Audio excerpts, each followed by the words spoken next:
IPL 2025-এর আগে প্রতিটি franchise তাদের রিটেনার স্লট নিয়ে কিন্তু ব্যস্ত আছে, যে কোন প্লেয়ারকে তারা ধরে রাখবে, কোন প্লেয়ারকে ছেড়ে দেবে, অন্য টিম থেকে কোন প্লেয়ারকে তাদের দলে নিয়ে আসবে, এই চিন্তা নিয়ে কিন্তু সকলেই ব্যস্ত।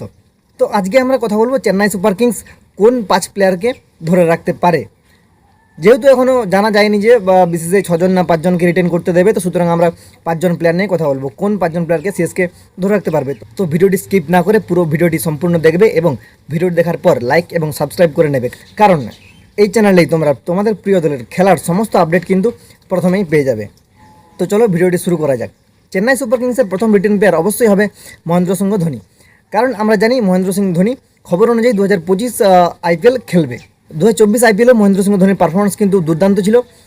তিনি 53 এভারেজে 220 স্ট্রাইক রেট নিয়ে 161 রান করেছিলেন। হ্যাঁ, তিনি একটা লম্বা ইনিংস কোনো সময় লম্বা ইনিংস খেলতে পারেননি, কিন্তু শেষের দিকে এসে শেষের 1-2 ওভারে এসে যেরকমভাবে 4-6 মারতেন এবং দর্শকরা তাদের সেটি তালি মারত, সেটা কিন্তু দেখার মতো ছিল। এবং এবছরও মহেন্দ্র সিংহ ধোনিকে নিয়ে সিএসকে দল সাজাবে, তার মাঠে উপস্থিত থাকাটাই সবচেয়ে বড় ভাগ্যের ব্যাপার। তিনি তার একটা ডিসিশনের মাধ্যমেই চেন্নাইকে বা যে কোনো দলকে ট্রফি জেতাতে পারে, এটা তার রক্তে রয়েছে।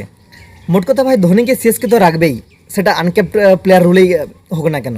আর ধোনিও আইপিএলে সিএসকে ছাড়া অন্য কোনো ফ্র্যাঞ্চাইজির হয়ে খেলবেন না। এরপর আসি ঋতুরাজ গায়কোয়াড়ের কথা। ঋতুরাজ গায়কোয়াড় আগের সিজনে চেন্নাইয়ের অধিনায়কত্ব করেছে এবং ঋতুরাজও কিন্তু ধোনির মতনই শান্ত কুল মেজাজের লোক, এবং তিনি কিন্তু খুব ভালোই দলকে পরিচালনা করেছিলেন। এছাড়াও ভালো ক্যাপ্টেন্সি করে ছাড়াও তিনি কিন্তু আগের সিজনে আইপিএলের চেন্নাইয়ের হয়ে সবচেয়ে সফল ব্যাটসম্যান ছিলেন, যেখানে তিনি রান করেছিলেন 14 ম্যাচে 583 এবং 53 এভারেজ ছিল 141 স্ট্রাইক রেটের সাথে। তো ঋতুরাজকেও কিন্তু চেন্নাই এবছর রিটেন করবে এবং তাকেই ক্যাপ্টেন হিসেবে খেলাবে। সিএসকে রিটেনের তালিকায় 3 নম্বর নাম যদি আমি বলি, আমার মতে সেটা হবে মাথিসা পাতিরানা। ভাই, মাথিসা পাতিরানাকে বাদ দিয়ে সিএসকের স্কোয়াড আইপিএলে সিএসকের প্রথম একাদশ কিন্তু ভাবা যায় না। শুধু একাধিকটা ম্যাচ নয়, সিএসকে কিন্তু অনেকবার বারংবার বহুবার যখনই সিএসকে বোলিংয়ের জন্য ভুগেছে এবং একটা ভালো স্পেলের দরকার হয়েছে, সেখানে 4 ওভার মাথিসা পাতিরানা 4 ওভারে কিন্তু চেন্নাইকে বহুত ম্যাচ জিতিয়েছে। সেখানে আমরা হিসাব করলে হয়তো গুনতে পারবো না। মাথিসা পাতিরানা কিন্তু সিএসকের জন্য একটা অবিচ্ছেদ্য অংশ হয়ে উঠেছে। সিএসকে মাথিসা পাতিরানাকে ছাড়া সিএসকের স্কোয়াড বা সিএসকের প্রথম একাদশ কিন্তু এখন ভাবাই যায় না। তো আমার মতে 3 নম্বর রিটার্ন তালিকায় থাকবে মাথিসা পাতিরানা। এরপর 4 নম্বর প্লেয়ারের কথা যদি আমি বলি, আমার মতে সেটা হবে রবীন্দ্র জাদেজা।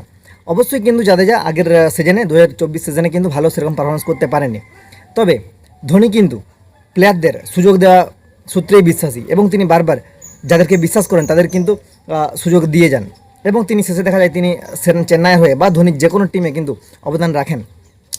স্যার রবীন্দ্র জাদেজাও কিন্তু সেরকমই একজন সিএসকে, এবং ধোনি যেটা চায় সিএসকেও সেটাই করবে বলে আমার মনে হয়। এক্ষেত্রে রবীন্দ্র জাদেজা সিএসকের রিটেনের তালিকায় থাকবে, এবং রবীন্দ্র জাদেজা সব দিকেই ব্যাটিং বোলিং দুদিকেই দলে কাজে আসতে পারে, এবং রবীন্দ্র জাদেজা কিন্তু ইকোনমিক্যালি বোলিং করান, উইকেট না পেলেও আগের সিজনে আমরা দেখেছি ভালোই ইকোনমিক্যাল বোলিং করতে রবীন্দ্র জাদেজাকে। তো 4 নম্বর রিটেনের তালিকায় আমার মতে রবীন্দ্র জাদেজা থাকবে।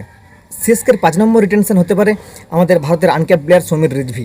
তিনি কিন্তু এই বর্তমানে হওয়া ইউপি টি20তে দারুণ পারফর্ম করছেন এবং এখনও পর্যন্ত ইউপি টি20 লিগের second leading run scorer. Samir রিজভিকে আমরা দেখেছি আগের সিজনে মাঝে মধ্যে শেষের দিকে নেমে একটা ঝোড়ো ইনিংস খেলতে পারে, তার একটা ক্ষমতা রয়েছে।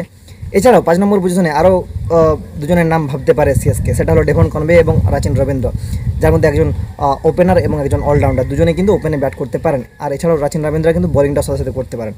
তো সিএসকে এই 5 জনকেই আমার মতে রিটেন করতে পারে বলে মনে হয়। এই সম্পর্কে আপনাদের কী মনে হয় অবশ্যই কমেন্ট করে জানাবেন আপনাদের।